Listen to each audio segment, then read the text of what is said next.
За Монголик том маань эхэлж байна. Тэгэд өнгөрсөн 7 хоногт бид нар оюу толгойг ярьсан. Энэ 7 хоногт бол ер нь хууль бөөнцсөн машинцсан нийгмийн чухал хуулиудыг машинцсан ийм 7 хоног байлаа. Дээр нь засгийн газрын холбогдлолтой одоо өөрчлөлтүүд бол зөндөө өрнөлөө.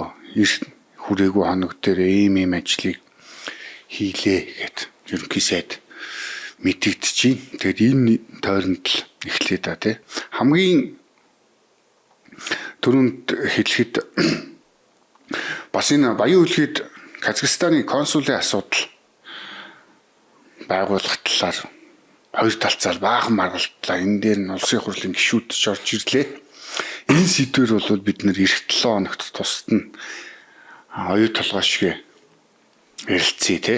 Өөрөөс тиймээр судлаачдын шавьцраа биелүүлээ гэж ингэж бодлоо. За тэгээд эхлэн онцгой алтан даатгын хуульд нэмэлт өөрчлөлт оруулах тухай асуудлууд хэлцлээ. Энэ хуулийн автор нь бол Намин Чимэг шүү байла. Энэ дээр юу яриад байна вэ гэхлээр тэгэлцэн байсан тамхины онцгой албан татвар энэтэй холбогдуулаад вебээс татвар авах.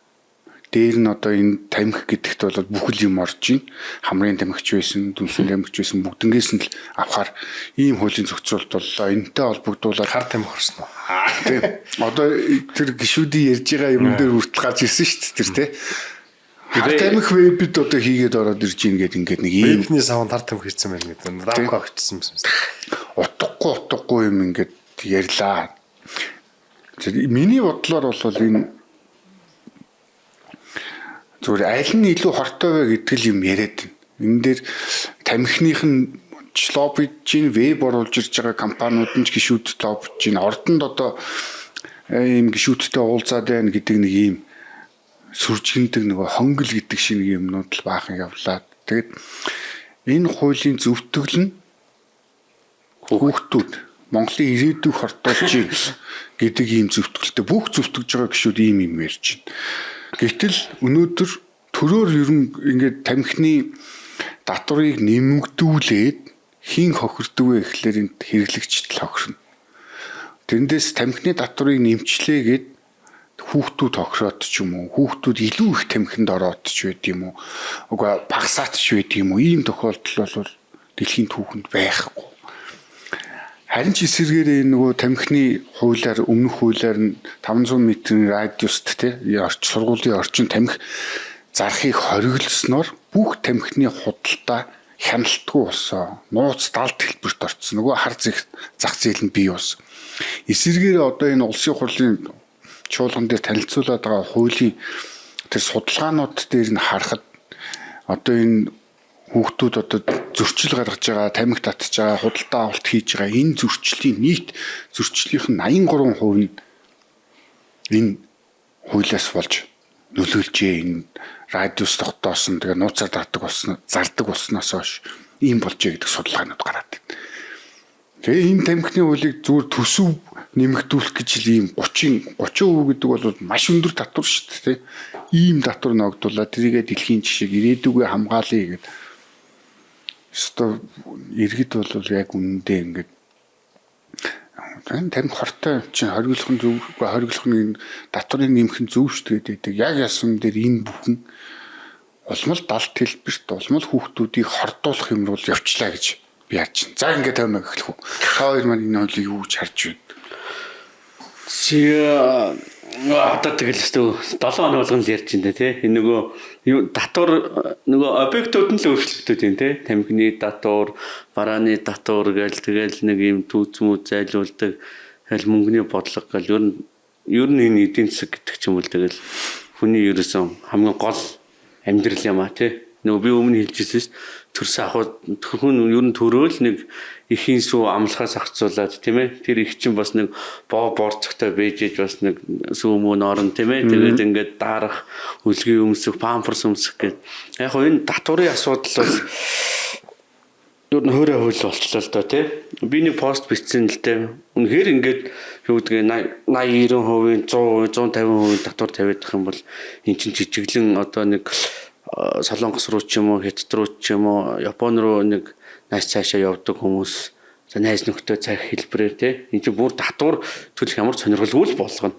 А дээрэс нь л яг юу гэдгийг татварын бизнес хийж байгаа хүмүүсийн одоо юу гэдгийг бизнесийг дампууруулж байгаа. Одоо хүмүүс юу гэдгийг нэг юм тамхи татж байгаагаар одоо асуудлыг төсөөлөөд өөрсдөө тамхи татахгүй байж иж тийм ээ энэ асуудлыг яг өөрсдөндөө адилхан болгоно ингээд төсөөлөд байгаа байхгүй юу.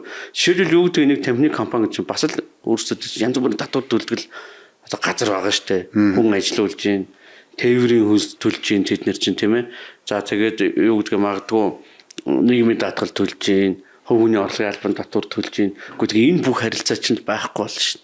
Тэр улсын төсөвд төвлөрөөд байгаа яг одоо бид нар бол тэр татвар их нэг үзэн ядаад байгаа хэдий чиг эн чинь бас нэг цаагаараа бас биднэрт нэг амин зуулгах шаардлагатай бидний өмч үнгийг хамгаалж байгаа нэг цагдаач байд юм уу одоо хүүхдийн цээжийг чагнаж өгж байгаа улсын эмнэлэгч байд юм уу ингээд эдрий чинь л энэ цалин цагаа улсын төсвөлөөр нь асуудал үүстэй. Тэгэхээр чи одоо юу гэдгийг нэг тамхины татвар жилдээ нэг 20 тэрбум ч юм 10 тэрбумын компани татвар төлдөг гэсэн үг чинь эрс багаснаа л гэсэн үг шүү дээ. Тэгээд жижиглэн худалдаа ихсэн тэр чинь бол татварт ямар ч одоо ногдох юм байхгүй. Одоо жишээлбэл би үл нэг Япон явахдаа нэг 20 ширхэг вейп мэп оруулж ирээл тийм ээ.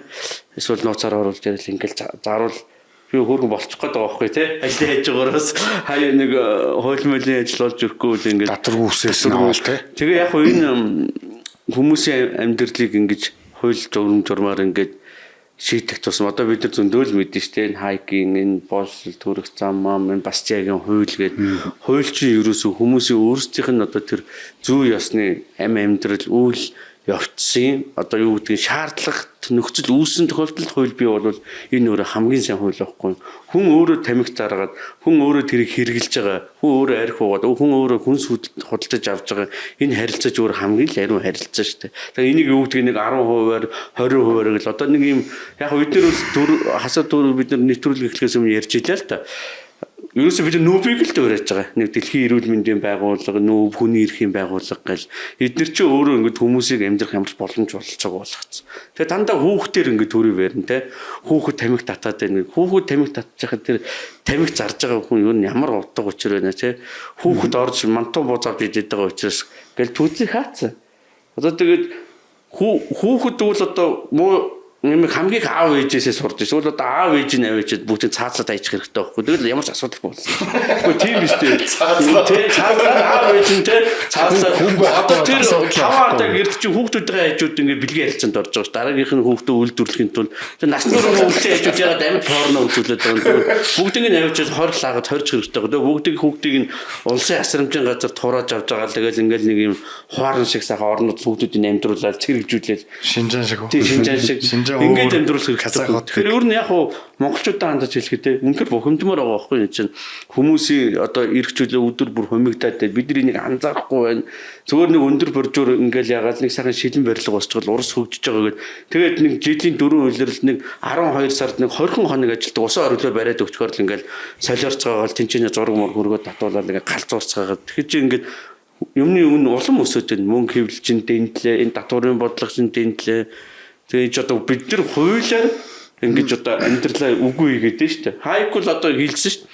Аяндаа бий болсон дүрм журмал дэг журам бол хамгийн сайн дэг журам юм а гэж байгаа шүү дээ. Хүмүүс өөрсдөө тохиролцож шүү дээ. Хамгийн анх тэр одоо тэр гэрээ, кафен одоо юу гэдэг ронд ч хүмүүс ингээл задгаа тэр зах татвар шүүх болсон тэр татвар матур гэдэг ч юм бол яг анх үүсэхдээ бол мэдээж одоо энэ 3 4 хүний харилцааг зохицуулахын тулд тэр хүмүүс дундаас нь тэр төлбөрөө авж байгаа. Тэр төлбөрөөс нь ахаад бид нар тэр юу гэдэг тэр маргаан тасалж байгаа тэр тухайж одоо тэр арбитр тэр шүүхийн маргаан заргаан цагдаа татвар байж тэгжил бий болж ирсэн. Гэвч одоо бол бид нар эсрэгээр болчихлоо шүү дээ. Нэг хин нэгэн даргыг тэжээх тэр даргын хүүхдүүдийг дэлхийн топ 100 сургуульд сургах энэ мөнгө сангийн мөнгүүдийг л бид нар бэлддэг бооллоод болчихлоо шүү дээ. Яг тэгээд би болохоор гэж тамхи бол проблем биш. Хүүхдүүд тамхинд орсоор байх болно. Тэгээд ер нь ямар ч арга хэрэгслэр тэмцэх гээд эцэг эхийн буруудгач нэмэргүй манай аав ээж эмээ өвөө намайг багаахад тамхи татуулахгүй гэл намайг тамхи татаатай гэж юусоо хэлээгүй шүү дээ. Тэр би яаж игээл новшин хогийн явуулгаач болохоор өөрөө тэгэл тамхи татаад тэр годомжинд муугаа хөвгтөндөө нийлэл төрхийн гинт төрхийн одоо нөгөө original scene гэдэг нөгөө баруун үзэлтэй хүмүүс ярьдаг штэ. Тэр шиг хүнд угаасаа тэр нүгүүлхийг муухааруу татагдах тэр төрөлхийн хүний мөн чанар нь угаасаа тийм байдаг гэд. Гэтэ тэр нь бүхэлдээ муу гэсэн үг шүү. Сайн чанарууд бас байгаа л та. Тэр шиг нөгөө тамхинд ороод явдаг гэдэг чинь орчин үеийн хүүхдүүдэд тамхи проблем биш юм шүү. Хар тамхи проблем болсон юм шүү.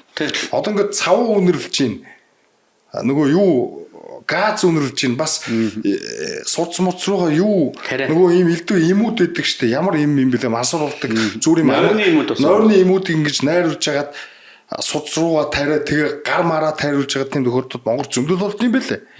Тэр асуудлуудыг л зэгцлээгүйж тамхи бол одоо ер нь хүн төрлөختөн тамхиг яаж ч одоо гэдэг хориглоод өндөр татвар тавиад хүмүүс тамхиа татсаар байх болно, архиа уусаар байх болно, гэмт тэргээ хийсээр байх болно. Хүний ертөнцид нэг хэсэг хүмүүс нь угаасаа л бүтэхгүй сүрцэн гарууд байдаг. Тэр хүмүүсийг төрийн бодлохоор залж залруулад одоо юу гэдэг засаж сайжруулна гэж бол байхгүй. Тэгэхээр одоо ер нь бол манай төр чинээгаа мэдж байгаа энэ зүгээр төсөв нөхөх хэрэгсэл болж байгаа. Нэг талдаа нэг татвар бууруулаад байгаа юм шиг юм яриад нөгөө талдаа тэр чин тэр татвараа одоо юу гэдэг орлуулж өөр одоо нөгөө төсвийн зардлаа нөхөх тийм шаардлага уран гарч ирж штэ. Тэгэхээр одоо хүн амын орлогын албан татвар матвар гэдэг ингээд багасгах гэж яриад төрийн зардал чинь буурахгүй бол энд нэг татвар бууруулах тухай ярьж хахад яг өнөд маргааш нь энд дахиад нэг татвар нэмэх тухай ярьж байгаа байхгүй. Тэгэхээр татвар буурдуугийн хязгаарч төрийн зардал одоо юу гэдэг багасахгүй татвар буурахгүй нэг том шалтгаан чинь тамхины албан татврын хилцүүлэг дээрээс ингээ харагдаж байгаа байхгүй. Тэгэд ер нь бол одоо би зүгээр ингээ харахад тамхитай холбоотой энэ яг одоо энэ асуудал яг патернализм гэдэг юм. Би ер нь тамхи татах нь зөв мүү гэж хэлээгүй. Тамхиг одоо ингээ сайхан өөгшүүл энэ төр гэж бол яриаггүй. Гэтэ зүгээр энэ либертарууд хамгийн их шүүмжилдэг энэ төр гэдэг ч уг нь хүмүүсийн өмнө тодорхой үлээс нэг юм тодорхой хэдэн үүрэгтэй штэ. Одоо аюулгүй байдлыг сахиулдаг те гадаад болон дотоодын аюулгүй байдлыг сахиулна. Одоо хэрэг маргаан хүмүүс хоорондын хэрэг маргааныг шүүн те. Тэгээ ийм байгуулагч одоо ингээ хүмүүсийг хүмүүжүүлдэг байгууллага болсон. Тэгээд энэ чинь найны state те. Нөгөө халамжийн төр те. Welfare state гэдгээс гадна найны гэдэг чинь одоо нэг хүүхэд хасардаг хүн байхгүй юм. Ялах хүүхдийг одоо ингээ чи ингэж болно тэгж болохгүй гэл ингээл байнгын те харж яадаг шиг ингээд насанд хүрсэн хүмүүст тийм патерналист байдлаар хандаа. Чи өөрөө амьдралын эзэн байж чадахгүй. Чи өөртөө холбоотой шийдвэрүүдийг зөв гаргаж чадахгүй. Тийм учраас би тэр заавал юм татварын ч юм уу эсвэл албадлын арга хэрэгслэр нааж хийнэ гэж байхгүй. Нааж хийнэ гэдэг чи одоо ингээд ямар нэг байдлаар ингээд нөлөөлж тэр инсентив эдийн засгийн хөшгүүргийг өөрчилж хагаад зам төлөв behavior-ыг өөрчлөх хэрэгтэй гэсэн юм онол гэдэг. Энэ чи зүүнний үзлийн сүр онол энэ. Одоо юу гэдэг те. Тэгээд энэгээр дамжуулаад ингээ өнгөрсөн хугацаанд хүмүүсийг төгсрүүлэх гэж үлдсэн. 9 шидээр оролцсон шүү дээ. Хуурай хууль гэдэг. Хуурай хуулийг гаргаж ирээд мафууд бий болж байгаа. Ер нь тэр сэтэл нь хамаагүй байхгүй. Ямар гоё нэр одоо ямар гоё шалтгаан дурдах одоо ингээ байхгүй болгоны проблемыг шийдвэрлэн гэл нэг хууль баталдаг. Тэр чин тэр цаад нэг дэг журам зүү зохис зүү тогтлыг нь мэдгүйгээр ингээ албадлага хэрэглээд ирэхээр гажууд л дандаа үүсдэг. Тэр гажуудын том жишээ чинь тэр хуурай хууль шүү дээ. Тэг ингээ хориглол хэрэглэхэд улам хүнд олгоод байх тусам тэр баатар юу хориотой жимс эффект гэж байгаа. Одоо нөгөө Адам Ева хоёрын нөгөө жимс битээ идэгсэн чинь заавал очиж идэх. Тэрнээс одоо санаа авшил нэрс эдийн засаг тийм ойлголт өгдөг. Хаагаад боогод хориг тусан хүний сонирхол улам бүр нэмэгддэг. Хүний сэтгэл зүйд тулгуурсан тийм онолохгүй юу? Ийм юм байдаг гэдэг. Тэгээ энэ бол асуудлыг шийдвэрлэхгүй. Ингэж бол шийдвэрлэнэ гэж яахгүй. Тэгээ эн чинь зүгээр татвар одоо юу гэдэг төсвийн орлогоо нэмэгдүүлэх арга хэрэгсэл болж байгаа. Зүгээр шалтгаан тэр одоо юу гэдэг хүүхэд мөхөд гэж байгаа. Гэтэ ер нь яг эндээс нэг юм том философи гарч иж байгаа.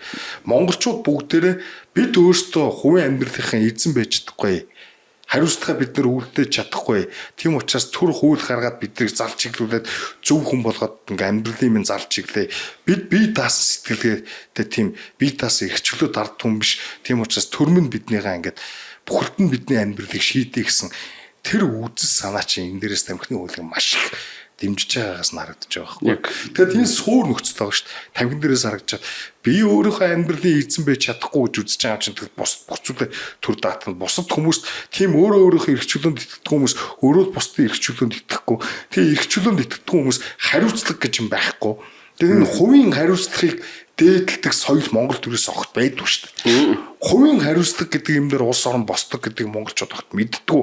Төрөл биднийг амьдруулах хэвээр 3 сая хүнийг ийм амьдруулж гин гэдэг ингээ яриад байдаг. Энэ өнгөрсөн 100 жил энэ социализмаар явсны гор тэр сэтгэлгээ одоо хүртэл тамхин дээр гарч ирж байгаа. Тэгэд энэ ганцхан бас Монголд байгаа ч юм биш. Ер нь дэлхийн энэ өрнөдийн улс орнууд ч гэсэн энэ байгаа. Тэгээ бид нар тэндээс олборлж байгаа. Америкт Калифорни тамхи юм үнэтэй байд юм байна. Монголчууд жинхэнэ даварж ин шиг ирж идэх хүмүүс байдаг шүү дээ. Тийм учраас монголчуудыг заавал тэр Калифорни шиг болно гэдэг ч юм уу. Зүгээр л энэ халамжийн төртөө дагар төртөө газрууд ерөөс ингээ амжиргааны өртөг шүү дээ. Асар их байдаг. Хүн амьдрах аргагүй болдог. Татвар нь бүр дэндүү их байдаг гэдгийг л яг одоо бид нар халамжийн төр байгуулсан. Тэгэл яг л нөгөө үеийнхэн хэрэгжүүлж байгаа яг аргачлалын дагуу л явж байгааг нэг илэрлэн тамхины үйл шүү. Одоо гор нь гарч ийн л та тэрний гор гараад нь шүү.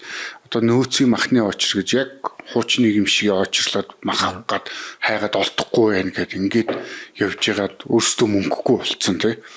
Дээр нь одоо энэ тамхины хуультай холбоотойгоор ингээд ярихад төр өөрөө утаа үлдвэрлэдэг. Энэ хэдэн мянган тамхинаас их холбогдолтой Улаанбаатарчууд хэдэн мянган уушигны өвчтөй болж байгаа хичнээн мянган хүүхд уушигны цоорхоотой ихээс мэдлэгтэй төрж байгааг бид нар өнөөдөр тогтоож чадахгүй байгаа.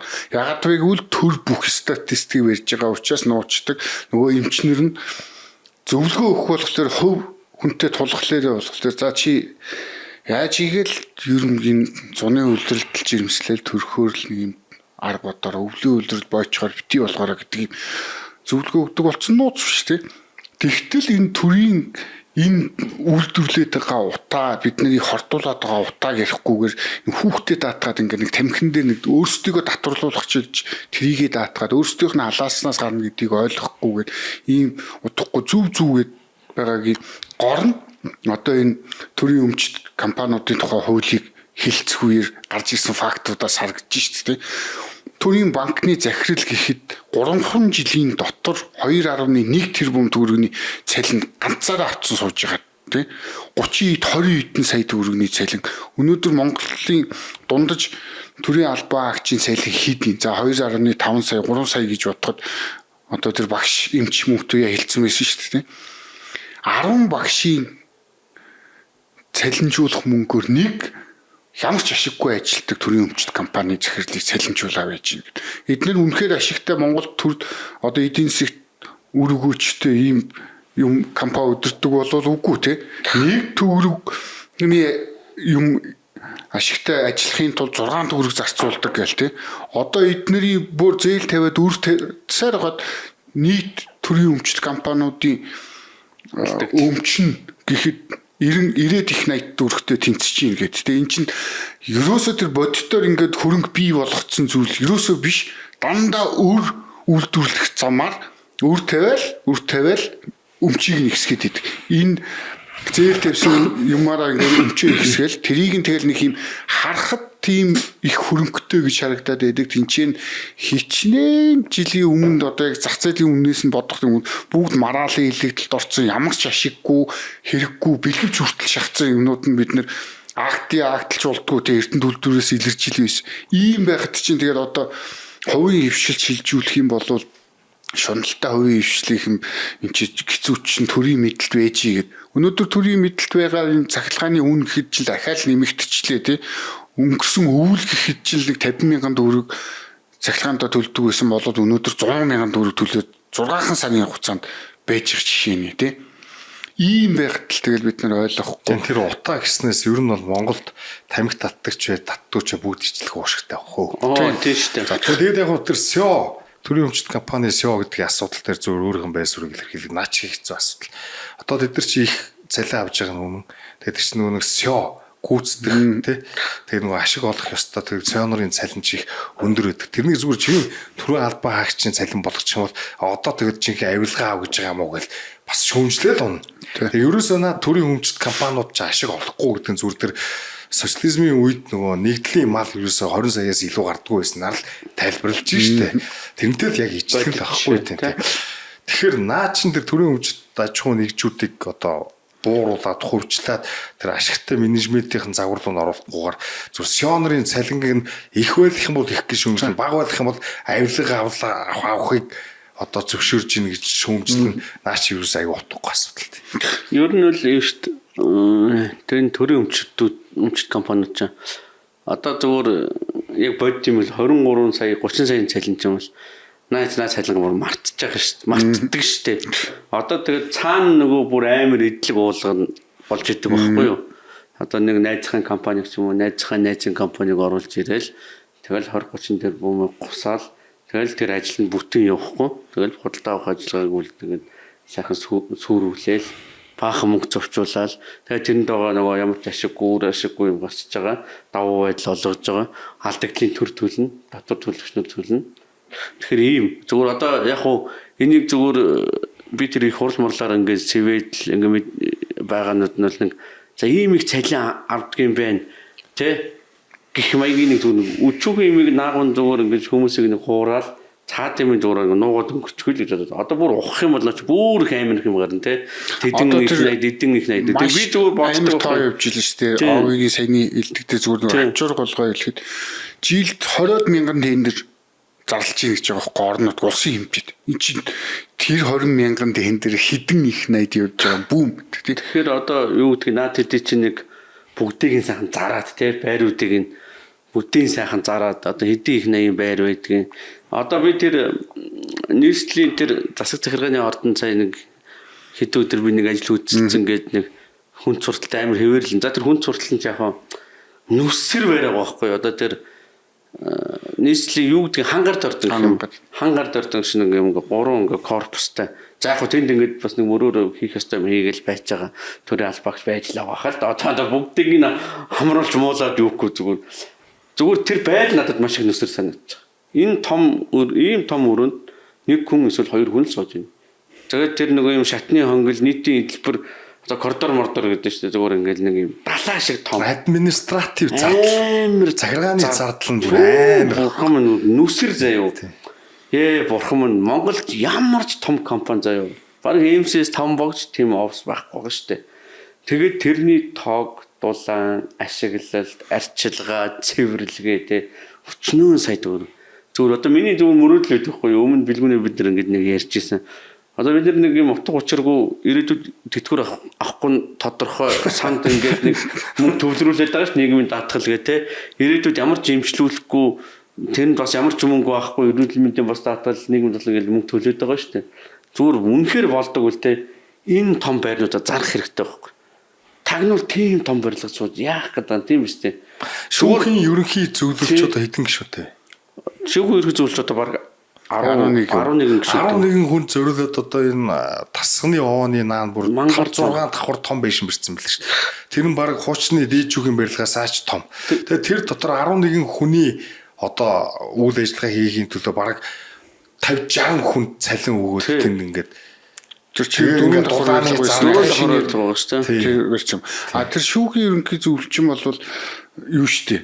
Бүх шүүхийн нөгөө нэг тамгын газруудыг хариуцдаг, бүх юмыг нь хариуцдаг болготой тэр чинь нөгөө аппаратууд олонтой судалгаа шинжилгээ юм хариуцдаг. Тэгээд одоо тоск гэдэг байгаа, носк гэдэг байгаа. Байрмаар нүн нүсэр. Зүгээр одоо зүгээр бодит би нэг өмнө нэг тооцоо хийхэд за тэр тоскийнх нэг зад ингээд юу гэдэг нэг 200 хүн ажилладаг бол 100 болгож цомогтол 50 болгож цомогтол тэгээд зүгээр нэг хувийн байгууллагын тэр тоск юу н талбайн тэнд баян бүрдийн тэнд байж бүр нацаа хийдин тийм үстэй. Зүгээр 5 шард нэг хувийн байгууллагын нэг 5 өргөл төрөөс гэж хангалттай байхгүй юу? Зардал хамаагүй баг тусна. Тэр том юмны. Тэгээ эн чин төрд бүх том ингээ объектууд байна. Тэрний дулаан мулаан тэгэл одоо ингээл эн чин нөгөө төр ингээл дулаанаа ингээл хангаж чадахгүй байж хат нэг төрийн байгууллага бас дулааныг ханган тэд нар мөнгө өгөхгүй шүү дээ. Төр юу ч өгөхгүй. Харин зүгээр илүү зардал байхгүй. Зүгээр миний зүгээр мөрөөдөл одоо тэгэхээр хүмүүсээс тэр нийгмийн даатгал, эрүүл мэндийн даатгал зүгээр албадан авахаа болоод тэнд цугларчаад байгаа одоо өөр байгаа шүү дээ. Алдагдaltaй нэг хүмүүсийн төрийг угаасаа ирээд 누구с нэг хулгаалаад тийм ээ. Ингээд одоо байгаагаас нэг хулгаалаад ингээд понзи схемээр явж байгаас зүгээр тэр бүх объектуудаа зараад тэгээд тэр нийгмийн даатгалын сан, эрүүл мэндийн даатгалын сан сайхан нэг удаадаа тэгж одоо хуучин нөхөөл хорооны бээр гэлээд үгсэн. Хорооч одоо манай хороочин жишээлбэл ингээд нэг 5 давхар байшин нэг давхартны 3 өрөөнд л идэв гэсэн хамгийн анх. Тэгсэн чинь одоо өсөр болсон гэсэн. 3 давхар байшинтай болсон лээ. Хажуудаа 3 цагдаа магдаад цагдаатай. Тэгээд дотор нь нэг урд нь хорооны дарга нэг 2 3 хүн байдгүйс шүү дээ. Одоо нэг 15 жилийн өмнө бол. Одоо ч тэнд бараг 15 6 хүн ажиллаж байна хороонд. Гих маягтай. Тэгээ нөгөө яг ажилтан биш мөртлөө нөгөө хэсгийн ахлагч гэл одоо ерөөсөө энэ Монголд чинь нэг хэсэг нь ерөөсөө татвар төлдөг, нөгөө хэсэг нь ерөөсөө татвараар амьдэрдэг. Тэгээ нэг хэсэг нь нөгөөгийнх нь уран дээр ингээд имэлтэй мөр шиг зайдалчдаг. Тэгэд ингээд яг ийм нөгөө боол эзэн гэсэн ийм хоёр ангид тугагдсан. Нэг нь ийм төрийн ус төртөө хамааралтайгаар амьдэрдэг хүмүүс тэд тэр ямар ч одоо юу гэдэг эрсдэл хүлээхгүйгээр ингээл амьдрал ингээл нөгөө үед нь болохоор ингээл зах зээл дээр амьдрах гал өдөр тутам бүсээ чаглуулаад ингээ Монголд ингээд ийм ангид давхраг ингээл зээлэндээ баригдаад эрсдлийн өөрөөл одоо тэр энэ төрийн өмчит компаниудын байр сууц гэдэг дээр бүгдийн бас нэг амар юм одоо хангар ордны тэнд хавь ойрд ингээд тойрсон хотхнууд барьсан. Нийслэлийн албан агч хувьчлаад авчихсан. Тэд нэр одоо хинжээгүй их таан шиг тий. Дандаа тэд нар байж их хэрэггүй. Тэр төрийн албанд нь байж байгаа хүмүүс.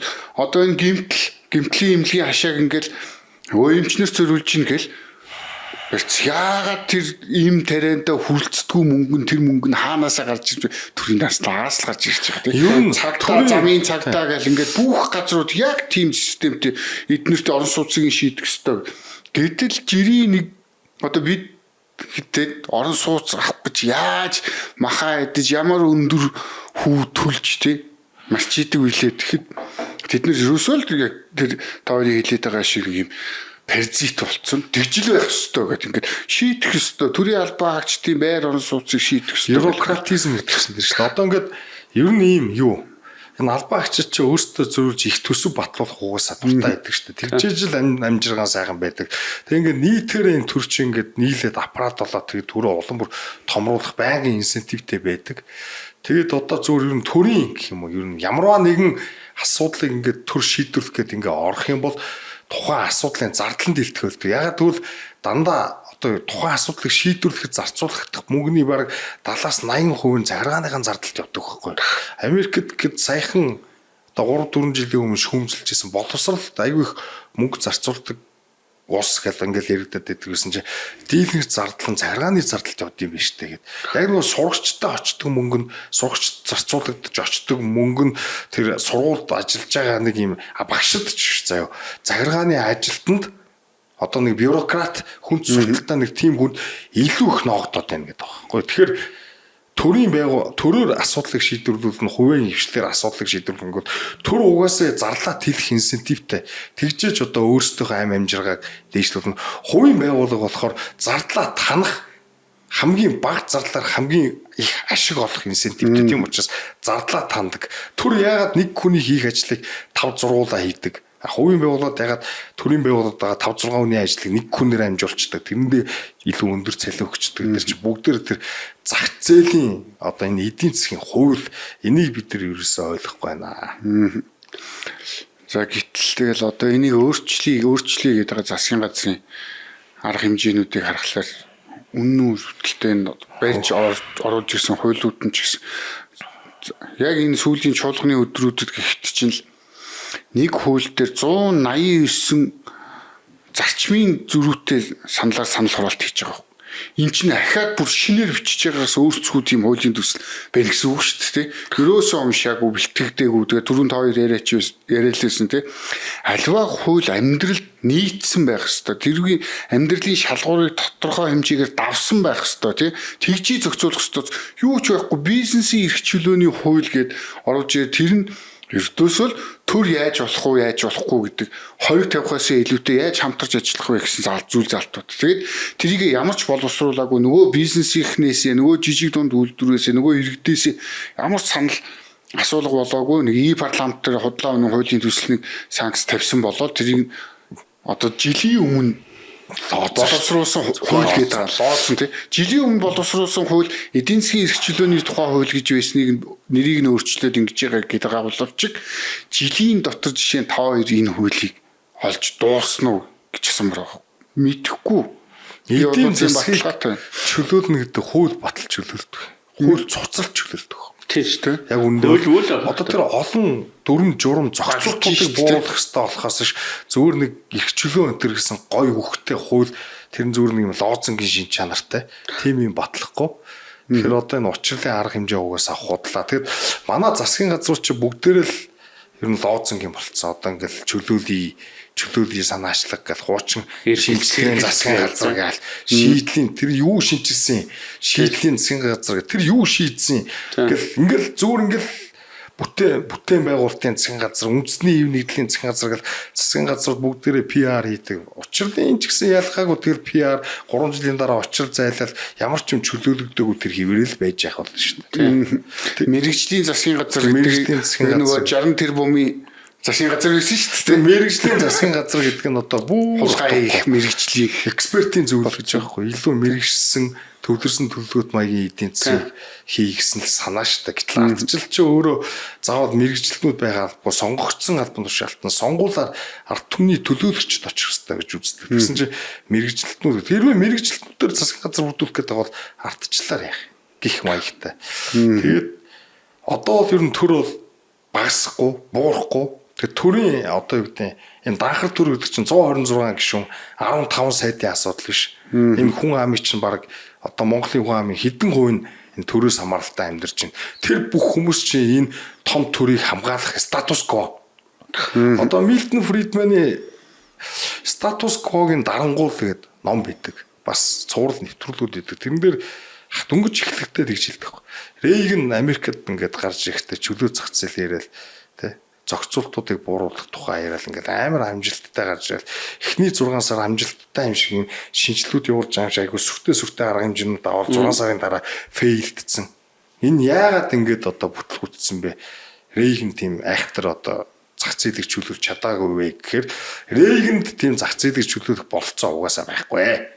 Яагаад гэвэл энэ бюрократ төр том төр гэдэг чинь ихэнх нь бюрократ цагиргааны бүтцэд байгаа ажиллаж байгаа хүмүүс чинь жинхэнэ эрх мэдлийг барьд юм а. Тэр нөгөө democracy vs bureaucracy энэ гэдэг нөгөө Америкийн барууны үзэлтэй хүмүүс чи яриад байдаг ш. Одоо манайх democracy биш bureaucracy гэдэг захиргааны одоо энэ ажилтнууд чинь маш олуулаа юм том сонирхлын бүлэг болцсон. Тэгээд тэд нар чинь сонгуул зохион байгуулахад хүртэл одоо оролцох байдлаар хэнийг улс төрч болохгүй хүртэл шийдэхэд асар их нөлөөтэй болчдөг.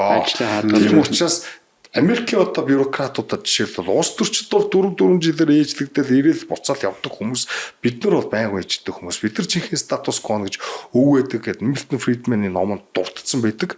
Тэгэхээр учрал зайллаа гэдэг ч гэдэг юм уу Нямбатар зайллаа ч гэдэг юм уу те оюун эрдэнэ зайллаа гэдэг нэмэр байхгүй. Данхар төрийг ерөөсөө энэ милээ гарч яагаад хумсан яагаад зардлыг 25%-аар талсан яагаад 20 яамыг 9 яам болгож бууруулсан энэ чинь жинхэнэ чөлөөлөх арга хэмжээнүүд ерөөсөө энэ хэрэгтэй бүх энэ бюрократуудыг бүгдийг нь ажлаас нь халж зайлуулах хэрэгтэй байхгүй юу тэгхгүйгээр энд ямар ч тийм чөлөөлөх арга хэмжээ явагдахгүй чи манад чи ингээд нэг хэсэг нь татвараар амьдэрдэг нөгөө хэсэг нь татвар төлдөг боол болцсон тэр татвараар амьдэрдэг хүмүүс нь татвар одоо байхгүй орчууд амьдрах боломжгүй. Тэгээд тэр хэд чинь төрийн бодлого ингээд саатуулаад гацаачдаг болохоос ш ерөнхий сайд нэг мөрөөдлийн жагсаалтай байраад гарч ирээд өөрчлөлт юм. Дээрээс нь энэ данхар төр чинь яах гэж байгаад байгаа. Ер нь энэ яриад байгаа шүү дээ. Данхар төр 76хан хүнд ч юм уу эсвэл 126 хүнд зориулсан. Эсвэл нэг 15хан сайдад зарцуулсан бол юу гэж энэ ийм амар данхаах юм бэ энэ төр чинь. Энд чинь маш олон хүн энэ ардчлалын тий үед чинь төр ингээд сонгуулийн саналлыг төрийн мөнгөөр ингэж худалдаж авах байдлаар ихэнх ард түмнээ өөрсдөөсөө ингээ хамааралтай болгочдөг. Тэгээ тэр хүмүүс чинь өөрсдийн системийн хамгаалагчд нь болдог. Энэ дэлхийн түүхэнд энэ ардчилсан систем одоо юу гэдэг дэлхийн 1-р дайны дараа ингээд Европод ихэнх улсууд ингээд арчилсан болоод нөгөө хаан засууд ингээ унаад за тэгээд 1990 оны дараа зөвлөлт холбоот бас хүүтэндээ задраад хүүтэндээ дуусгаад бас ингээ 2-р давлгаа гэдэг ингээ явсантаа зэрэгцүүлээд харахад ерөөсө ардчилч өөрөө төрийг томруулдаг данхар төрийн систем юм байна. гэдгийг л яг тэндээс олж харж болно. Тэгэхээр ихэнх хүмүүс энэ юу асуудал нь юу гэвэл ихэнх хүмүүс төрөөс амьдрах сонирхолтой байгаад байгаа. Эн чинь анхаар төрийн одоо гол проблемыг юу болгож байгаа болохоос хин нэгэн хүн татвар нэмэх бууруулах тийм ганц нэг хүнээс хамааралтай ганц нэг баярмааг нь шийдчихдэг ч юм уу өнөөгийн 126 гишүүн шийдчихдэг асуудал биш л дээ. Одоо яг энэ татвартай холбоотой юм гэхэд нөөтийн босгыг дээшлүүлээ гэдэг юм шал хотлоо шүү дээ. 50 сая босгыг нь одоо 400 сая бол нөөт ингээл эн чинь нөөт чинь бүр 90 тонн байсан гэсэн уг нь. Гэхдээ тэрнийг ойлгохтой хэрэгжүүлж чаддгүй. Тэгэд энэ чинь нөгөө ийм цахим систем эдэрт оруулаад ингээ сүрдээ босгоо тэр нь ягаад хуулийг нь одоо нөгөө шинжилсэн найруулга гэдэг шиг одоо юу гэдэг нь шинээр нөөтийн системийг бий болгосон чинь арчснаа үед сайхан бэлэг баяр цогт за алтан хуйг илбэгд орч ч юм уу энэ хүмүүстэй холбоотой шүү дээ. Тэгээ тухайн үеийн зүгээр одоо Монгол төгрөгийн худалдаа авах чадварыг ингээ харах юм бол өнөөгийн 400 сая төгрөгийн босгох чинь тухайн 50 сая төгрөгнөөсөө баг багахгүй юу? Өнөөдөр ингээ 400 сая төгрөгөөр ингээ босго нэмэгдүүлчтэй гэж яриад байгаа чи хуурам эхэлж байгаа. Яагаад гэвэл өнөөгийн 400 сая төгрөг энэ чи зүгээр нэг 8 нэрийн барууны дэлгүүр түүц чинь л жилдээ 400 саяын орлоготой байхгүй ч ашиг биш орлоготой. Өдрийн 1.5 сая төгрөг орж чаддгүй хин ер нь дэлгүүр ажиллах юм. Одоо орлого ярьж байгаа шүү.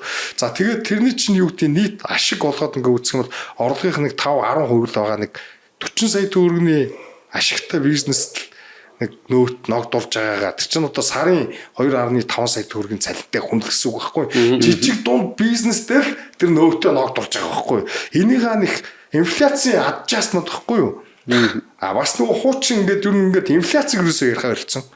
Мөнгөний ханш гэж байхгүй орцсон гэж бид нар ярьдаг шүү дээ. Сайн Нямбатар гарч ирээд автомашины нөгөө татваруудыг нэмсэн шүү дээ. 50,000 төгрөг төлдөг байхад нэг 200 одоо жишээлбэл миний 1.5 мотортой би жижиг тэрэг өрдөг. Миний татвар 50,000 төгрөг ч 40,000 төгрөг төлдөг гэж байгаа би нэг 230-40,000 төгрөг төлдөг болсон. Тэр чинь татвар нэмсэн гэж яриад. Тэр чинь татвар нэмэгдээгүй. Тэр чинь тухайн татварын хэмжээг худалдаа авах чадварт нь нийцүүлж adjustment хийж байгаа байхгүй. Яг бол одоо хуучин 50,000 төгрөгөөр ингээд цуглардаг байсан төрийн санд орж байгаа мөнгөөр чинь буцаад тэр 50,000 төгрөгийг худалдаж авдаг байсан юмнуудаа худалдаж авч хүрхээ болчихж байгаа шүү дээ төр чинь. Тэгэд эн чинь нөгөө төсвийн алдагдал чи өөрөө аяндаа инфляц бий болгоод инфляц чи аяндаа татвар нэмэгдүүлэх шалтгаан болдгийн энэ миний юурээс ойлгохгүй. Тэгэхээр татвар нэмэгдээгүй саяас нөөтийн босхийг одоо юу гэдэг нэмэгдүүлээгүй adjustment хийж байгаа байхгүй. Хамгийн гол асуудал нь төрийн зардал нэмэгдээд байна. Төсвийн алдагдал нэмэгдээд байна. Тэгээ одоо инфляц явагдаад мөнгө худалдаа авах чадвараа алдаад байна. Энэ инфляцаа биш үү? Барихгүйгээр татвар бууруулна энэ төр гэж юм байхгүй. Одоо ингээд нөгөө прогрессив татвар гэж ингээд ярьж байна. Өнөөдөр 5-6 сая төгрөгийн орлоготой хүнд ингээд ногдуулчих гэж бодъё те. Бид нар тоохгүй. За энэ чинь яг одоо өндөр орлоготой юм чи энэс ер нь татвар авах хэрэгтэй ихэнх нь дэмжиж ш. 2-3 жилийн дараа нөгөө инфляц явагдаад бид нар өөрсдөө 5-6 сая төгрөгийн худалдаа авах чадвар нь унтсан ч гэсэн ингээд хүссэн хүсээгүй тэр чинь ингээд нөгөө цалин нэмэгдүүлэхээс өөр аргагүй болно те. Тэгэнгүүт бидний цалингаас авах болчихдог байхгүй. Гэх маягтай. Ер нь энэ инфляц өдрөө ерөөсө мөнгөний бодлого өдрөө ерөөсө огт авч хилцэхгүй төрийн зардлыг бууруулахгүйгээр ямар ч шийдэл байхгүй. Тийм, ийм л юм баг. Одоо энэ 50 саяыг 400 сая болголоо гэл тухайн үед 16 оноос эхлээд энэ нөөтийг яг одоогийн системийг хэрэгжүүлж гисэн те арчилсан нам буугаас өмнө. Гэтэл одоо юу болж ийнө гэхээр тухайн үед нь бол талах 1100 200 байсан. Одоо талах хэдэн 4000 3000 за тэр цалин 800 мянга лсэн шүү дээ. Багтаа сайн шүү дээ. Тий. Ингээд бодох юм бол ямар ч төгсгийн нэмэгдүүлээд байгаа юм биш байхгүй.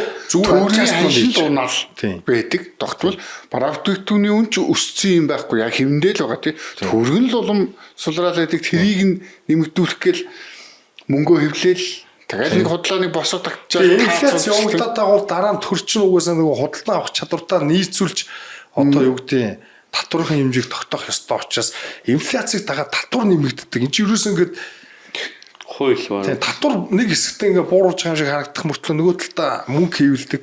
Тэр нь тэгээд удахгүй ингээд юмны үнийн өөрчлөлтийг бий болгоод хүссэн хүсээгүй татвараа нэмэгдүүлнэ гэд энэ чинь ерөөсөө юм дээрми ингээд хизээч ингээд нөгөө сороод ингээд нөгөө хандгүй ингээд нөгөө хар нүх биш үү те. Данхар төр гэдэг чинь тийм шүү дээ. Бүх баялаг, бүх одоо юу гэдэг тэр эдийн засгийн өсөлт, бүх бүтээж бүгдийг ингээ сороод нөгөө ингээд байж байгаа. Тэгээ хизэж хүмүүсийн амжиргаа нэмэгдүү. Нэг хэсэг цөөн хүмүүсийн амьдрал амар баталгаатай. Зарим бүр тэнгэрт тултлаа баяжцсан. Тэр чинэлэг дундаж анги гэж байхгүй. Би даасан бизнес гэж байхгүй. Хувийн өмч гэж байхгүй. Яагаад хувийн өмч байхгүй гэж хэлж байгааг бол ер нь энэ социализм гэдэг чинь шүү дээ. Хүнийг машинтай эсвэл орон сууцтай байхыг хориглодог байхгүй.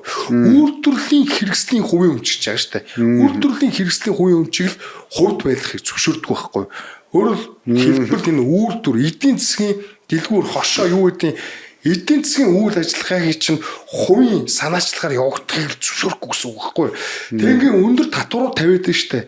Тэр жижиг дунд бизнесүүд чи хизээж бизнес хийж чадахгүй ингээд дампуурдаг. Тэгээ ингээд татварын босгоор ингээд жижиг дунд бизнесийг дарч чинь гэдэг чинь тэдэрт өмчтөө байхыг далд хэлбэрээр шууд бус байдлаар хориглолцож чинь гэсэн үг байхгүй юу? Шууд ингээд тэгэхээр тэр татвараар ингээд мөнгө аваад байна гэдэг чинь орлогын талын авч ийн гэдэг чинь хамаг байгаа одоо нөгөө ингээд юу гэдэг өргөжөд тэрж бизнес дээр томруулах тэр нөхцөл байдлыг тэр баялагын тэр өсөлтийг нийгэмчилж чинь гэсэн үг.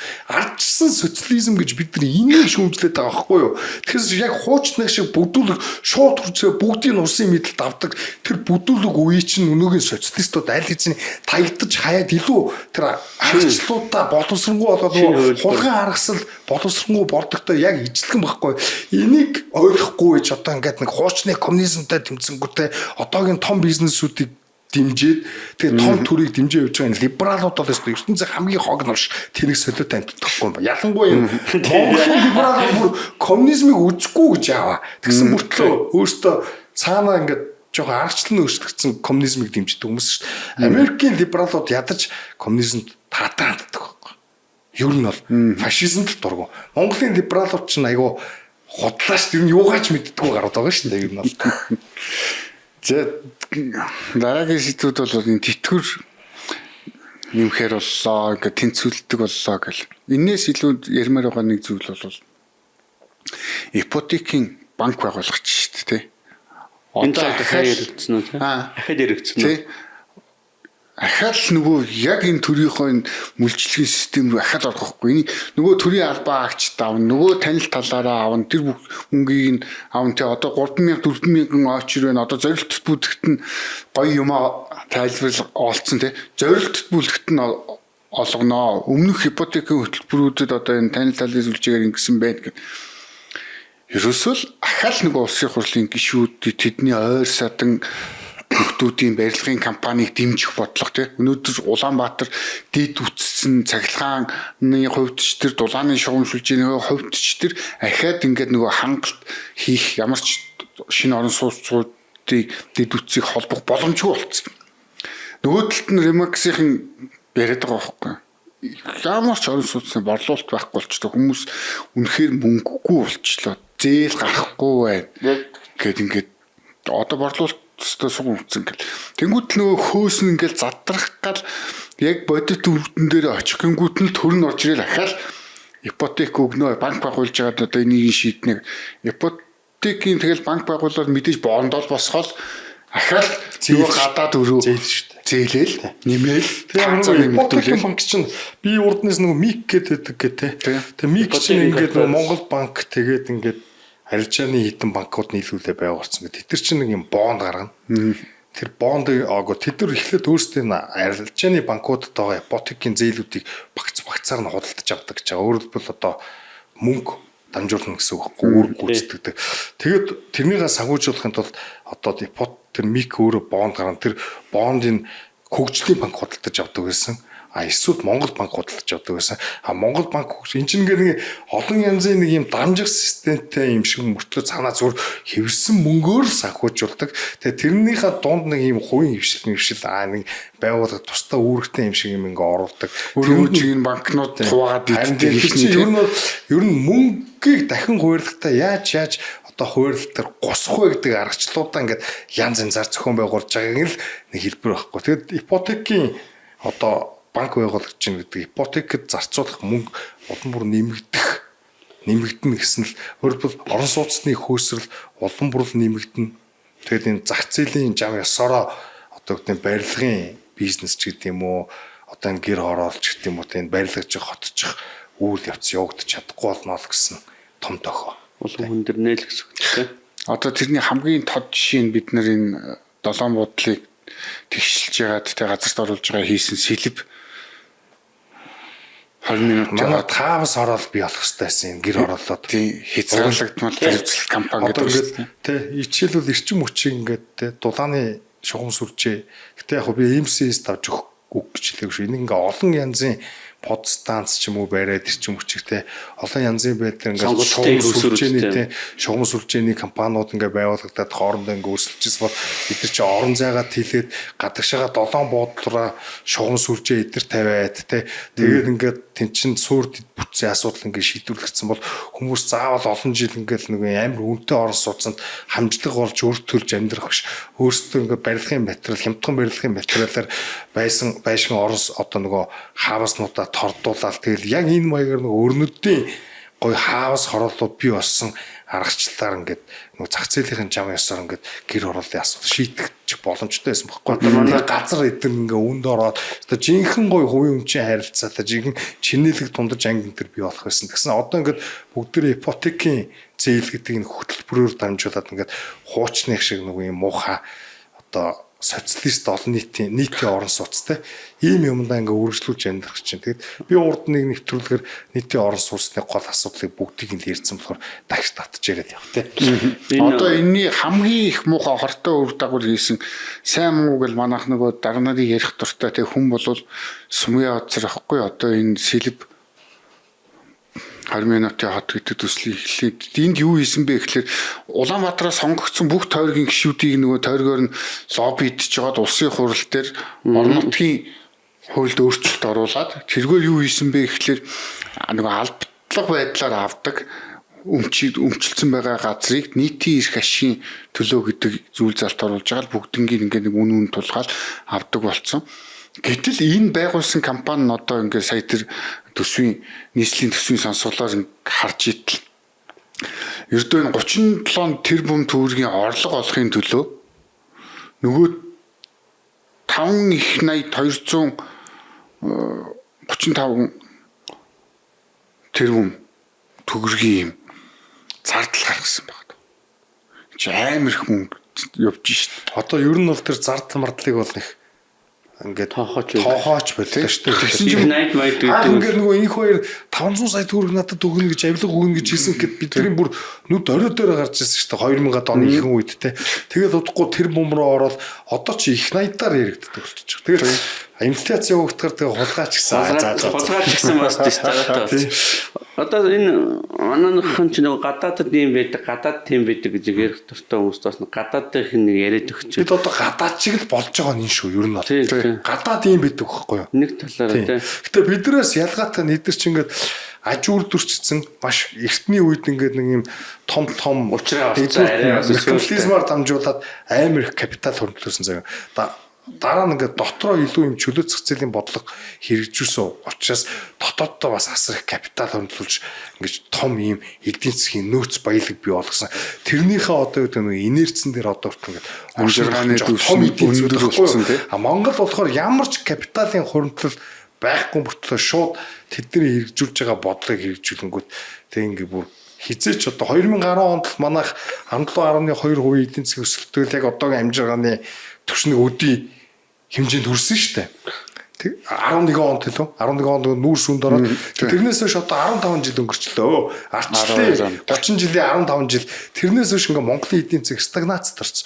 Уул уурхай одоо юу гэдэг ингээ мөнгө олж байгаа нь. Гэтэ тэр нь ингээ яг нөгөө хасагдаг шиг ингээ идээд уугаад байгаа шиг байхгүй. Өөр ингээ хөрөнгөлт бий болоод эдийн засгийн нөгөө нэг юу нөгөө баабрын хилээд байгаа тогоо томруулна гэдэг байгаа томорч өгөхгүй дотоодын нийт бүтээгдэхүүн ингээ яг нэрсэн дүнгээр ингээ өсөд байгаа бүртлөө жижиг дунд бизнес эдгээр ингээ олшроод монголчууд илүү их тийм эдийн засгийн эрх чөлөөтэй болоод ч гэдэг юм уу тийм цац зээл ингээ хөгжчихсэн тийм ус болж чадаагүй төрийн секторт номроод нөл социалист маягийн амьдралаар амьдэрдэг юм уус. Тэгээд тэд нар энэ яг цац зээл дээр амьдэрдэг жижиг дунд бизнесээс хамаагүй баян. Яг бүр даргын бүр ус болоод те феодлын маягийн ийм ус болчихж байгаа юм. Тэгээ бид нар яг энэ маягаар энэ эдийн засгийн бодлого ингээ хэрэгжүүлээд бол амжиргааны стандарт нэмэгдэхгүй Ингээл энэ стагнац энэ гацалтандаа байгаад байна. Энэ гацалтандаа байгаад байх юм бол нэг хэсэг нь улам бүр ядуураад байна. Тэгж яагаад энэ хувьсгал яриад байдیں۔ Хувьсгал болохгүй. Бид нэр ядуурж өсөж өгснөний дараа л хувьсгал болно. Яг одоо хавьд байгаа бидний зөв. Ягаад гэвэл хувьсгал бий болохын тулд тэр чинь ингээд нөгөө нөхцөл сургамжтаас бүрддэг. Ленин багш ирсэн хувьсгалын тохироо бүрдэнэ гэж хувьсгалын тохироо бүрддэг. Одоогийн энэ халамжийн дөрвч нэ штэ. Хүн амын чинь нэг хэсгийг та нар эсрэг болгочихж байгаа заа. Тэгэхээр ингээд аль аль талдаа ингээ хүчээ нэгтгэж чадахгүй байж байгаа бүгд нэг хэсэг нь бүр боол болоод дуусна. За тийм Америк.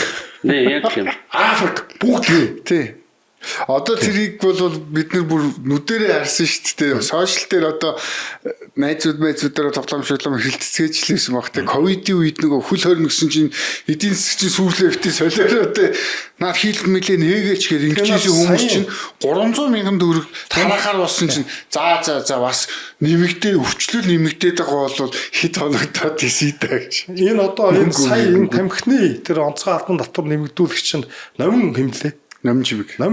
Номин чимэг чи энийгээ дэлхийн эрүүл мэндийн байгууллагын зөвлөмжөөр гэж байгаа штэ. Дэлхийн эрүүл мэндийн байгууллагын чинь одоо уг нь анх байгуулагдахтаа ийм улс орнуудын одоо гэдэг татварын бодлогыг тодорхойлох гэж гаргаж ирсэн байгууллага биш штэ. Одоо ингээ бүр утгаа алдсан нүүб энэ олон улсын байгууллагууд энэ чинь нөгөө барууны үзэлтнүүд супер government супра засгийн газар болсон гэдэг байгаа байхгүй.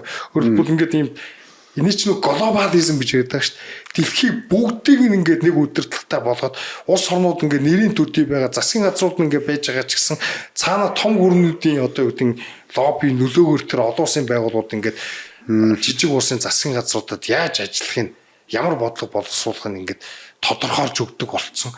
Тэгээ ковидын үеэр яг энэний бүр хамгийн том жишээ гарч ирсэн. Ерөөсөө дэлхийн эрүүл мэндийн байгууллагын зөвлөмжөөр дэлхийн бүх улс яг ижлэх арга хэмжээ өгсөн. Цөөн хэдэн улсыг тооцоолсон. Шивэд эдгэрийг хэс тооцоол тэ. Тэгээд ингээд цар тахлын хуулигаа Монголд хэрэгжүүлсэн. Энэ чинь оюун эрдэнэ хүрсэх хоёрын хэрэгжүүлсэн бодлого ш. Дэлхийн эрүүл мэндийн байгууллагын хэрэгжүүлсэн бодлого. Тэгээд Монгол улс бие даасан бодлого болсон байна.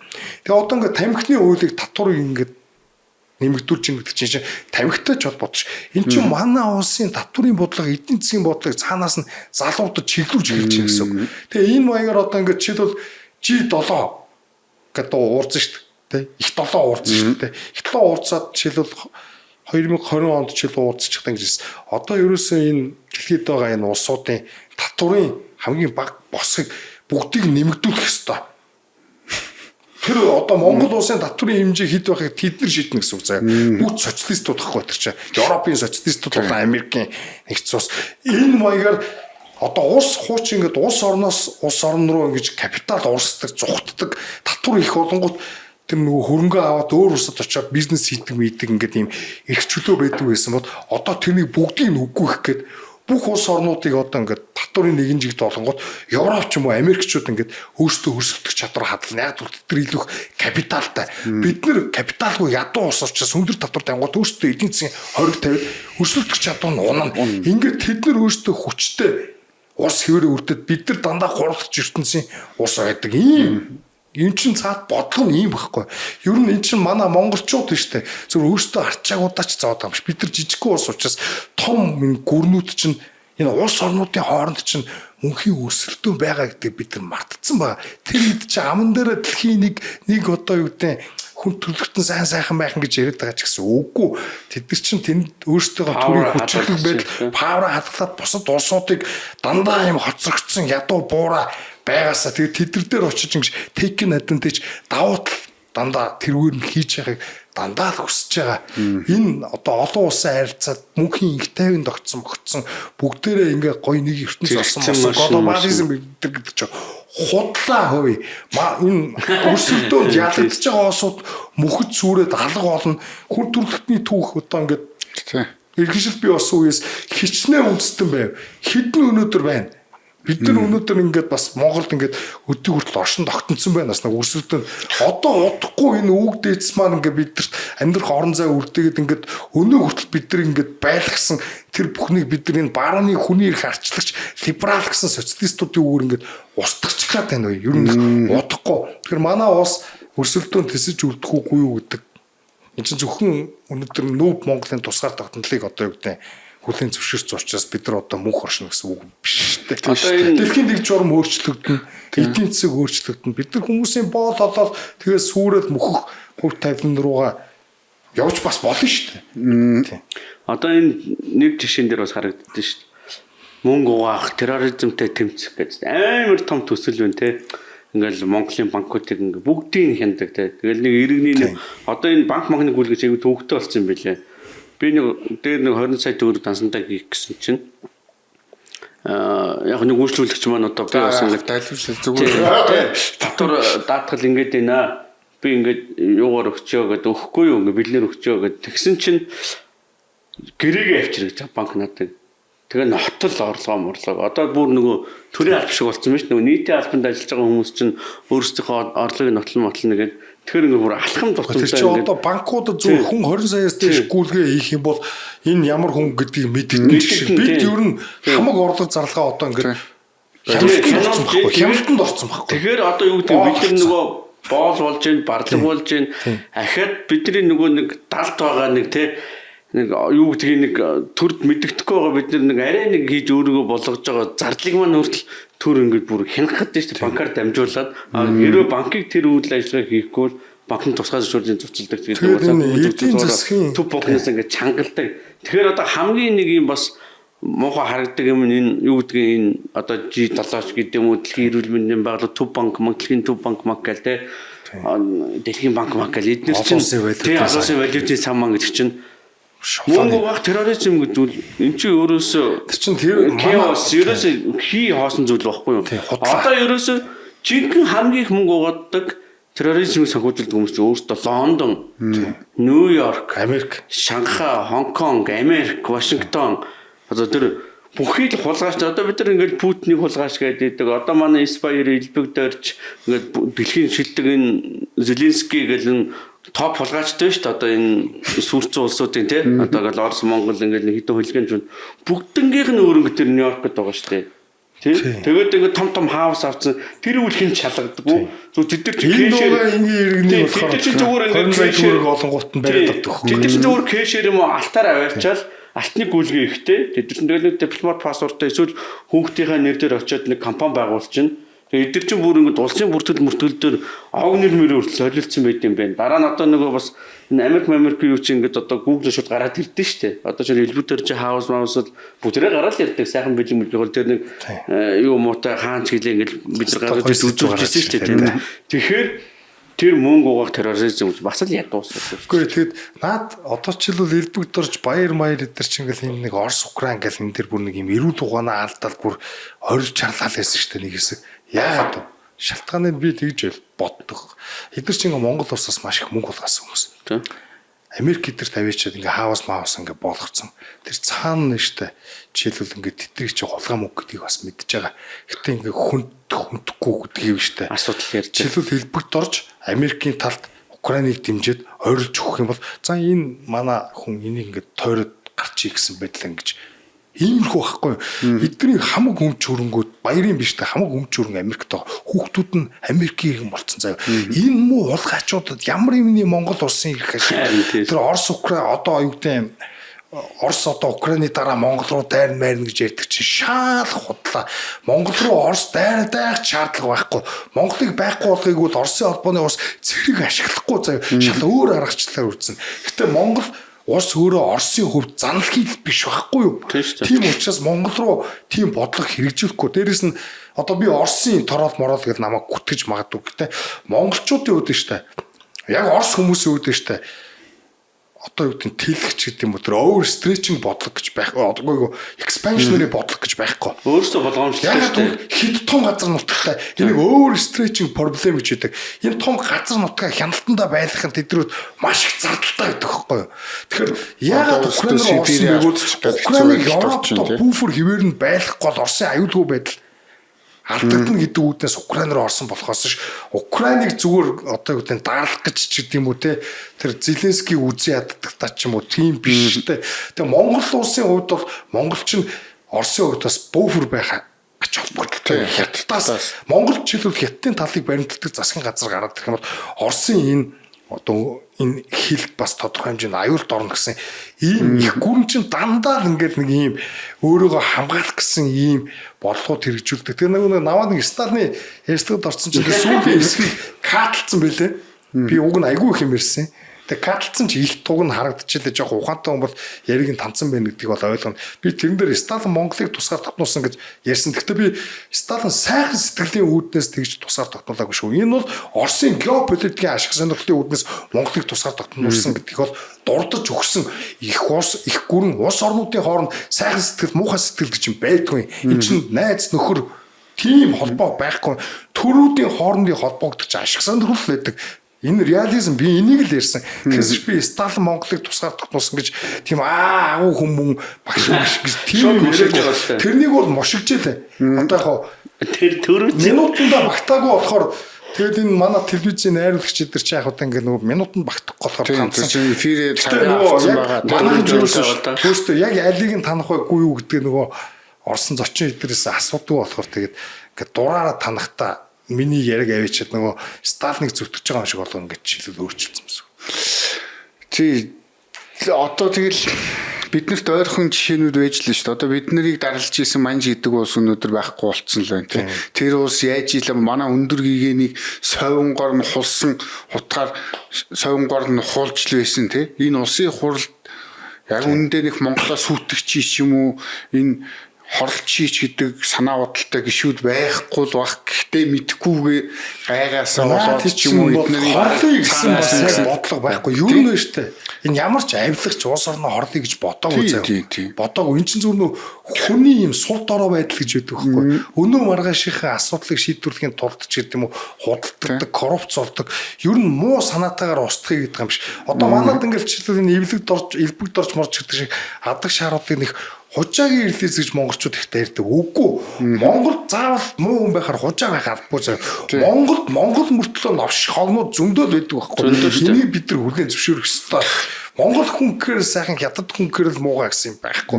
Монголд хятадуудаас дор Монголыг яаж ч худалдаж идэхээс боцохгүй тийм хүмүүс зөндөл байгаа шүү дээ. Одоо зүгээр бидний түүхэл харуулдаг шүү дээ. Монгол хизээ хүч буурч хизээ эзлэгддэг хизээ яадаг вэ гэхлээр Монголыг монголоор нь л устгуулдаг нутагтай. Яг тийм сайхан хүний мөн чанар эдрийн тухай чинь өрнөд эдэрт бол ингээд философийн үед амар их ингээд судалцсан те. Тэгээд тэр улс төрийн идеологууд чинь жишээлбэл хүний мөн чанарыг үзлээс хүртэл ингээд ялхахтаа чинь зүүнний үзэлтүүд хүний мөн чанар гэдэг бол цагаан цаасаа тэрний хүрээлэн буй орчноор дамжуулаад ингээд инженерчик байдлаар сайн хүмүүсийг бүтээж болно. Шин социалист түүнийг бүтээж болно гэх маяг үздэг бол барууны үзэл үгүй хүн бол сайн муу аль чанар нь байдаг. Гэхдээ сонгохтой мөн чанартай. Тийм учраас муу тийшээгээ бас сайн муу дундаас ингээд чөлөөт сонголт хийдэг. Муу тийшээгээ амархан иргэдэн шүү гэх маягаар ингэж үзээд ямар ч хүнд штэ эрх мэдэл өгч хязгааргүй эрх мэдэл өгч болохгүй. Тэгэх юм бол тэр ингээд абьюз хийгээд буруу зүг рүү ашиглаад ингээд аваад явдаг гэх маягийн ийм философийн үзэл санаанууд ингээд уралдаж байгаа штэ. Тэгэхээр бид нар болохоор одоо тэр төвшөнд ярихгүй байхгүй. Энэ сайн хүн, энэ муу хүн гэдэг нөгөө хувь хоёр төл рүү өсөж үзэж байгаа юм шиг л ерөөсөө манай талд зайлчул ой. Оюун үрдэн зайлчул учрал ч юм уу зандан шатар гараад ирэнгүүт магнаа тэнийгээд энэ улс төрийн бодлогод ямар ч өөрчлөлт гарахгүй шүү дээ. Татвар буурахгүй, инфляц буурахгүй. Өнөөдөр хувь улс төрчдөж нөгөө Англид Америкт нэг юм уу гэдэг тоглоомыг үзээд тоглогчийг бүүзээд тогтолцоо тэрний бий болгож байгаа жинхэнэ шалтгаан те жинхэнэ өвчний одоо гэдэг өвчний шалтгааны нэг дандаа шинж тэмдэгтэй үзэлцдэг байхгүй. Өнөөдөр тэр сая хасрын юм дээр улбалаад ярихад цэцгийн томилгоо явагдлаа шүү дээ хоёр хүн. Тэгэхэд ингээл нэг хувийн татвар болгоно учрлыг огцруулна гэлээсэн те хөшгний ард наас нэг тохироо явж байгааг хэрээр 2 3 дугаар өмнө ярьж ирсэн шүү дээ. Тэгсэн тэгэл арлсан намаас нэг хулгайчийг цэцэн гişүн болж байгаа ардын намаас нэг хулгайчийг цэцэн гişүн бол хаана тэр сөрөг хүч нь байгаа. Тэгээ өнөөдөр би яг тэр чуулганыг үзээгүй л дээ хүмүүс ярьж байна.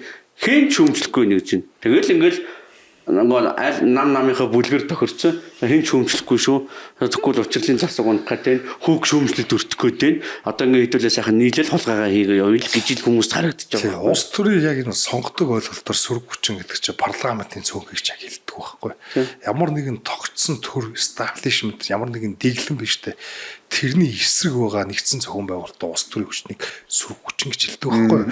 Өнөөдөр Монголд яг ингээ ардчсан нам гэдэг ээж байгаа бүрт ардын намынхаа карванд ороод тэгээ зүгээр ингээ нүүрэн дээрээ ичдэг. Өнгөн дөрхөн дээр ингээ олон намын тогтолцоотой нэг парламенттай ингээ байж байгаа юм шиг харагдаад байгаа боловч яг боддоор ирэх ашигын хувьд ч гэдэг юм уу, идеологийн хувьд ч гэдэг юм уу, энэ ардчсан дэглэм гэдэг байгаа одоо энэний эсрэг сөрөг хүч Монголд байхгүй байхгүй. Тэгээ одоо ингээд эн чинь Европын социал демократ газруудад яагаад одоо юу гэдэг ингээд бүх татварыг ингээд одоо бүх эдийн засгийн үйл ажиллагаа болгоныг ингээд харах гад хянах гад байдаг вэ гэвэл сөрөг хүчин бий болохын тулд тэнд чи эдийн засгийн нэг одоо юу гэдэг далд зах зээл байж ах ёстой гэдэг байхгүй юу. Далд зах зээл байж ээж одоо дарангуй засаг төрийг унгаас нь түүхүүдийн хувьсгалын түүх гэдэр ингээд дандаа ингээ харах юм бол тэд нар чи дандаа ингээд нүднээс далдуур эдийн засгийн үйл ажиллагаа явуулдаг. Тэн дээр асрах мөнгө төгрөгний босгож санхүүжилттэй байдаг байхгүй. Тэгжээч үзэлцсэн үг гэхээс биш зүгээр ингээл те харин тийм юм байхгүй. Тэгэхээр өнөөдөр энэ арчсан дэглэм биш те. Энэ бол дэлхийн хамгийн дарангуй дэглэм заяа. Энэ түүхэнд байсан ямар ч хаант засгийн үеэс илүү их татвар авдаг заяа. Илүү их эдийн засгийг зохицуулдаг заяа. Илүү олон хүнд сурталтан, илүү их одоо юу гэдэг юм их ямптан, илүү их даваа тал эдэлдэг хүмүүстэй заяа. Тэгээ ингээ яг улаан цаа барьж аваа буудчихгүй. Гэхдээ буудах шаардлага байхгүй болцсоохгүй орчин үедтэй. Хүнийг юуштэй шоронд хийхгүйгээр дарангуулахтай зүгээр дансыг хайжгадлах нь дуусах. Өчнөө юм арга хэрэгслүүд бий болсон. Тэгээ ингээд таны төлөө та энэ усын эзэм гэдэг ингээд бүр ингээд хаад ядарч шодроохгүй би тэнгэр заяатай чи боол тийм учраас би чамайг ногддог гэсэн. Одоо би чиний төлөө байна те ард түмний өөрийнх нь нэрийг бариад ард түмнийг дарангуулдаг засагч ардчилсан дэглэм те өнөөдөр дэлхийн хамгийн том луурчд бол хамгийн том дарангуулагчд бол өрнөдөд байгаа. Тэр бол энэ Америкийн ардчилсан социалист либерал демократ за репабликан бүгдд нь байгаа тэр том эстаблишмент том бизнесүүд. Би мэдээч хятад Оросын засгийн газар сайн гэх гэвэл тэгтээ тэд нар өрсөлдөх чадвар ч гэх юм уу хүч чадлах хэмжээнд тэдний хаанч байхгүй. Тэгэд жинхэнэ том уулгачд тэнд байгаа гэж чи ярьсан шүү дээ. Одоо Кайманы арлууд гэдэг. Кайманы арлуудад ингээд арлуудыг худалдаж аваад нэг уус мус ингээд худлаа байгуулчихна. Тэгээд тэрэн дээр ингээд татваргүй бүс интергээд ингээд энэ том элит бүлэг дэлхийн элитүүд шүү дээ. Тэр мөнгөө нугаа татвартай байхгүй. Тэгсэн мөртлөө энгийн жижиг дунд бизнес жоохон мөнгө олонгууд нь шууд тэнд ингээд чи одоо 20 саяас дээш их мэдээлэнгүүтээ мангар өндөр татвар тавиад тэг нөгөө хүний хизээч юм бие даасан бизнес ингээд өрсөлдөх чадамжтай болох. Өөр бүх юм энэ чинь ингээд социалист шалтгатай тэг ингээд хувийн өмчийн тогтолцоо байхгүй хамжлагын тогтолцоо руу ороод өөрийн системээр дамжуулаад ингээд өдөр тутам ажил хийгээд өөрнийхөө төлөө ингээд явж байгаа юм хамжлаг боолуудын ертөнц болгоод шинэ маягийн феодализм бий болчихлоо гэж либертарууд консерватив юм тэмцэх арга бол миний бодлоор бол хамгийн сайн одоо валют юунаас хэцүү болчлоо л доо. Тодтолдож авч л тэмцмээр юм байна. Одоо хэцүү. Яг үнэ хэлэхэд хэцүү. Яг хүмүүс 9 шидийн аргачлаар ингээд тэмцэж үзэж байгаа. Жишээл биткойн гэж байгаа. Энд чинь ингээд мөнгөний ханш инфляцид нөгөө нэг хөрөлдөлчин байн ингээ унаад үнцний алддаг учраас жишээлбэл энэ крипто байдлаар хинч унтрааж чадахгүй нөгөө энэ чинь нөгөө блокчейн тогтолцоон дотор оруулаад ингээд мөнгө хадгалах гэсэн арга авсан арга хэмжээ байхгүй юу. Өдөр тутам ингээд инфляцаар дээрэмдүүлж байдаг учраас арай нэг эдийн засаг ойлгодог хүмүүс нь тийшээгээ мөнгө оруулж энэ дэр голд маа нэгэд алт малт аваад тэгтээ алтангийн авангууд алтан чинь амар өндөр татвар ногдуулдаг алтны одоо дэлхийн төв банкуч ингээ алтыг чиглэл маш их мөнгө хэвлэнгүүтээ зүгээр хоосон нас мөнгө гараа хэвлчихэж байгаа шүү дээ. Тэргээр ингээ алтыг олноо нь худалдаад аваад алтны зах зээлийн үнд ингээ нөлөөлчдөг. Өнөөдөр алтны зах зээлийн үнд гэж байхгүй байхгүй. Тэгэхээр алт хадгалах нь яг бид нар яг одоо зах зээлийн тэр үнцнийг хадгалж чадахгүй юу гэдэг асуудал чинь ч гэсэн айгу бүрхэг ер нь ингээ хувийн өмчтэй байх болцсон өнөөгийн ертөнцид байх. Хувийн өмч гэдэг чинь ингээ олон жижиг дунд бизнесүүд хоорондоо өрсөлдөг хэлдэг байхгүй. Мал ах уу гэсэн. Тийм байж энэ эдийн засгийн их мэдл ингээ тархмал нөгөө төвлөрсөн бус ингэж байж тэгжээж их чөлөө оршин тогтнодог.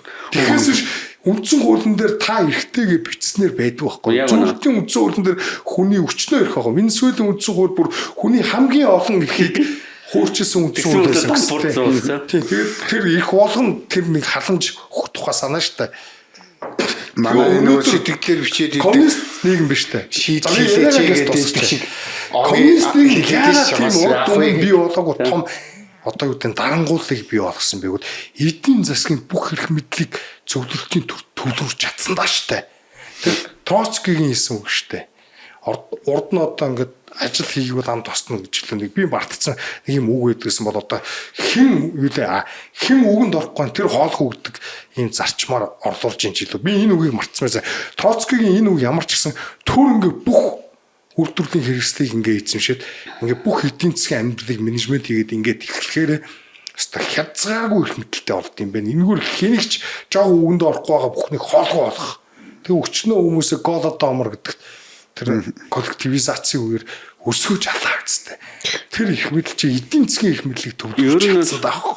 Нацист болчиход шүү дээ. Олон сөрөг хүчин илүү хэм эдийн засгийн бие даасан их мэдлүүд өөдөөс нь гэж сүр зогсох тэр бүх болцоог үгүйцсэн байхгүй. Энэ шиг өнөөдөр ингээд том бизнесүүдэд ингээд хамаг юм өөр жижигхэн бизнесүүдийг бүгдийг давбуулаад тамхины татварыг нэм хүүхдүүд тамнаас гарна гэд ингээд яваад ирэх юм бол нэг өдөр бид нар бүр өстэй хин ч биш болно. Дуустаа шүү дээ. Дээрээс нь энэ амжиргааны өвчтөч бүр амар нэмэгдэн. Өнөөдөр тамхины татвар нэмэгдэж чинь гэдэг чинь малман чамдаар амжиргааны ч өвтөр нэмэгдэн. Тэр чи эдийн засгийн гинжин хэлхээ холбоотой байдаг. Энд нэг хүний татвар нэмэгдэнгүү тэр хүн бас нэг өөр тэр зардлаа өөр юмар орлуулах гад нэг үнийг нэмдэг ч юм уу. Энэ маяг ингэж явсараад эцсийц таны халаас хоосордог. Ийм болдог гэдэг энэ энгийн иргэд гэдэг энэ масс гэдэг чинь хизээч ойлгодгүй. Малнаад байгаа байхгүй. Ер нь хүн гэдэг чинь ихэнх дундаж хүн гэдэг бол үнэхээр инээдтэй. Нэрээ. Би одоо бодоод энэ асар бүгд дэлгэрэнгүй сайхан ярьчлаа л да. Энэ ер нь баг арилжаа солилцоо хийж амьдруул болохоор юм шиг тийм. Нэг 20 г алт худалдаж аваа те. Юу гэдгийг тэн нэг хэдэн үхрээ өгөөд ч юм уу те. За одоо жишээлбэл би нэг хуулийн үйлчлэгээ хийх юм бол те нэг хүн за чи надад нэг тал өрөөл үхэр аваад ир тийм ээ. Ингэж амьдруул баг арай илүү эрхчлөлтэй амжих гэдэг. Манай монголчууд ийм хаваараа нэг хэсэг нь жоохон чинэлэг өрцсөн хүмүүс байгаа. Тэгэл сайхан хотод амьдармаар байна гэл те. Түүцийг зайлуулдаг те. Яг одоогийн эдийн засгийн эрх мэдэл ингээл төвлөрөөд байх туссан заяа. Нэг өдөр энэ хамаг том бизнесүүд чинь бүгдийнх нь эзэн болоход таны бизнес зүгээр байхгүй болно заяа. 20 жилийн дараа. Наа чин за та өнөөдөр сайхан байж магадгүй. Гэхдээ яг энэ маягаар ингээд төрийн оролцоо нарчсан социализм ингээд байгуулагдаад ингээд явах юм бол удахгүй таны хүүхд тараншинд орноо. Тийм л юм болно. Тэрнийг ойлгохгүй. Хизээвэл гэдэг байгаа болохоос хизээвэл гэдэг байгаа. Өөр бол нэг халсуулга. За тэгээд энэ татвар тойрсон Монголик том маань өндөрлөж байна. Та бүхэн манай subscribe-ийг дарж байгаад их баярлж байгаа. Өшөө сайн дарж дэмжээрэй. Бид бүхэн аль болох та бүхэн бодит мэдээллийг хүргэхийн төлөө ажиллах болно. Баярлалаа.